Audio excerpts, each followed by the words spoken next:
অন্তর্বর্তী সরকারের প্রধান উপদেষ্টা ড. মোহাম্মদ ইউনূস যুক্তরাষ্ট্রের নবনির্বাচিত প্রেসিডেন্ট ডোনাল্ড ট্রাম্পের সঙ্গে সম্পর্কের দূরত্ব ঘোচাতে এবং নতুন মার্কিন প্রশাসনের সঙ্গে কার্যকরভাবে কাজ করতে সক্ষম হবেন কি? বিশ্লেষকরা বলেছেন, ট্রাম্প-ইউনূস সম্পর্কের টানাপোড়েন একটি বহুল আলোচিত বিষয়। তবে চীন ও ভারতের সঙ্গে বাংলাদেশের কৌশলগত সম্পর্ক এবং দক্ষিণ এশিয়ায় বাংলাদেশের অবস্থানের কারণে যুক্তরাষ্ট্র ঢাকা-ওয়াশিংটন সম্পর্ককে বিশেষ গুরুত্ব দেবে। ওয়াশিংটন ভিত্তিক গবেষণা প্রতিষ্ঠান উইলসন সেন্টারের দক্ষিণ এশিয়া ইনস্টিটিউটের পরিচালক মাইকেল কুগেলম্যান মনে করেন, ড.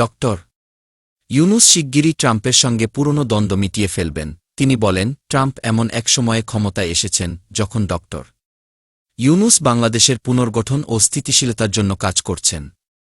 কুগেলম্যান আরও বলেন, ট্রাম্পের বিজয়ের পরপরই ড. ইউনূস তাকে যে উষ্ণ অভিনন্দন জানিয়েছেন তা ভবিষ্যৎ সম্পর্কের ইতিবাচক বার্তা বহন করে। ঢাকা বিশ্ববিদ্যালয়ের আন্তর্জাতিক সম্পর্ক বিভাগের অধ্যাপক লাইলুফার ইয়াসমিন মনে করেন, বর্তমান পরিস্থিতি ইউনূসকে একটি বৃহৎ ভূরাজনৈতিক চ্যালেঞ্জের মুখোমুখি করেছে। তিনি বলেন, ড. ইউনূস এখন ১৭ কোটি মানুষের একটি দেশের প্রতিনিধিত্ব করছেন, যার ভূরাজনৈতিক গুরুত্ব শুধু দক্ষিণ এশিয়ায় নয়, বৈশ্বিক পর্যায়েও। গত ৩১ অক্টোবর সামাজিক যোগাযোগ মাধ্যম এক্সে ট্রাম্প একটি পোস্ট করেছিলেন।